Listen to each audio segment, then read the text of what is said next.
Ein 45 Kilo schwerer Dobermann mit dem Ruf, aggressiv zu sein. Ein 6 Monate altes Baby, das gerade krabbeln lernt. Jeder Experte sagte, das sei eine Katastrophe, die nur darauf wartet zu passieren. Jeder Freund sagte ihnen, sie würden einen Fehler machen. Sogar die Tierrettung rief sie 3-mal an, um sie zum Umdenken zu bewegen. Aber was dieser Dobermann um exakt 4:32 Uhr morgens an einem Januartag tat, rettete diesem Baby das Leben. Und es veränderte alles, was irgendjemand über aggressive Hunde zu wissen glaubte. Das ist Brunos Geschichte. Also Leute, sie nannten ihn nicht vermittelbar. Ein 45 Kilo schwerer Dobermann namens Bruno, mit pechschwarzem Fell, rasiermesserscharfen kopierten Ohren und einem Blick, der selbst erfahrene Hundetrainer einen Schritt zurückweichen ließ. Er war nicht einfach nur groß, er war auf eine Art einschüchternd, die Menschen das Schlimmste annehmen ließ, bevor sie ihn überhaupt kennenlernten. Bruno war 3-mal ins Tierheim zurückgebracht worden, 3 Familien, 3 Fehlschläge. Die erste Familie brachte ihn nach 2 Wochen zurück und behauptete, er sei zu dominant. Die zweite hielt gerade mal 6 Tage durch, bevor sie in Panik beim Tierheim anrief und sagte, er würde am Zaun hochspringen, wenn Nachbarn vorbeigingen. Die dritte Familie behielt ihn einen Monat lang, dann gaben sie ihn mit einem einzigen Wort auf dem Formular zurück: aggressiv. Danach wollte es niemand mehr versuchen. Als Sabine und Markus sich beim Tierheim meldeten, war Bruno bereits seit 1047 Tagen im System. Fast 3 Jahre. Krass, oder? Die Tierheimkoordinatorin, eine Frau namens Petra, die seit 15 Jahren mit schwierigen Hunden arbeitete, zögerte sogar, ihnen sein Profil zu zeigen. »Ich will ehrlich zu euch sein«, sagte Petra am Telefon. »Bruno ist kein Anfängerhund, nicht mal ein Hund für Fortgeschrittene. Und mit einem Baby unterwegs«, sie machte eine Pause, »ich glaube einfach nicht, dass das passt.« Aber Sabine hatte sein Foto bereits gesehen. Und irgendetwas an der Art, wie er in die Kamera schaute, nicht aggressiv, nicht böse, einfach nur müde, ließ ihr Herz schwer werden. »Wir würden ihn gerne kennenlernen«, sagte sie. Markus fühlte das für eine furchtbare Idee. Sabine war im 6. Monat schwanger, sie waren zum ersten Mal Hundebesitzer und Brunos Akte las sich wie ein Warnschild. Aber als sie in diese Tierrettungseinrichtung gingen und ihn in der Ecke seines Zwingers liegen sahen, verschob sich etwas. Er bellte nicht, er stürmte nicht ans Gitter, er hob nur den Kopf, schaute auf Sabines Bauch und seine Ohren bewegten sich nach vorne. »War er schon mal bei schwangeren Frauen?« fragte Sabine. Petra schüttelte den Kopf. »Nicht, dass ich wüsste. Warum?« »Weil er mich anstarrt, als würde er es wissen.« Sie nahmen ihn am nächsten Tag mit nach Hause. Der erste Monat war hart. Bruno vertraute nicht leicht. Er fraß nicht, wenn sie den Raum verließen. Er folgte Sabine überall hin, hielt aber immer einen Meter Abstand, als würde er sie bewachen, aber nicht zu nahe kommen wollen. Markus fing an zu befürchten, sie hätten einen Fehler gemacht. Aber dann, eines Abends, änderte sich alles. Sabine saß auf dem Sofa und scrollte auf ihrem Handy durch Babynamen, als sie einen scharfen Tritt spürte. Sie lachte und legte ihre Hand auf ihren Bauch. »Dieses hier hat starke Beine.« Bruno, der auf der anderen Seite des Raumes gelegen hatte, stand auf.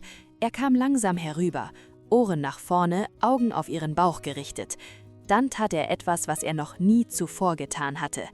Er setzte sich direkt neben sie, nicht einen Meter entfernt, direkt neben sie, und er legte seinen Kopf sanft auf ihren Schoß. Sabine erstarrte. Markus, der in der Küche war, drehte sich um und starrte nur. »Hat er gerade«, begann Markus. »Ja«, flüsterte Sabine, »hat er.« Von dieser Nacht an verließ Bruno ihre Seite nicht mehr. Er schlief auf dem Boden neben ihrer Bettseite. Er folgte ihr in jeden Raum. Wenn sie sich hinsetzte, setzte er sich hin. Wenn sie aufstand, stand er auf. Es war, als hätte jemand einen Schalter umgelegt. Manche Leute sagen, Hunde verstehen Schwangerschaft nicht. Aber Bruno verstand. Er wusste, dass etwas kam und er bereitete sich vor. 12 Wochen später wurde Baby Leon geboren. 3 Kilogramm, winzige Hände, große blaue Augen. Perfekt. Das Krankenhauspersonal warnte sie, Markus' Eltern warnten sie, sogar ihr Kinderarzt zog eine Augenbraue auf, wenn sie erwähnten, sie hätten einen großen Hund zu Hause. Dobermänner können unberechenbar sein, sagte der Arzt. Besonders bei Neugeborenen. Seid bitte einfach vorsichtig. Aber Sabine machte sich keine Sorgen. Und als sie durch die Haustür kamen mit Leon in der Babyschale, bewies Bruno warum. Er saß im Ingangsbereich, völlig still. Als Markus die Babyschale abstellte, ging Bruno hinüber. Nicht gehetzt, nicht aufgeregt, nur ruhige, bedachte Schritte. Er schnüffelte am Rand der Decke. Dann senkte er seinen Kopf und berührte sanft mit seiner Nase Leons winzige Hand. Leons Finger schlossen sich um Brunos Nase. Bruno bewegte sich nicht. Markus atmete aus. Okay, vielleicht wird das doch okay. Wochen wurden zu Monaten. Brunos Routine wurde legendär. Jeden Morgen saß er neben Leons Bettchen. Wenn Leon weinte, machte Bruno ein tiefes Summen, das ihn beruhigte. Wenn Leute zu nah kamen, verschob er seinen Körper. Einfach präsent.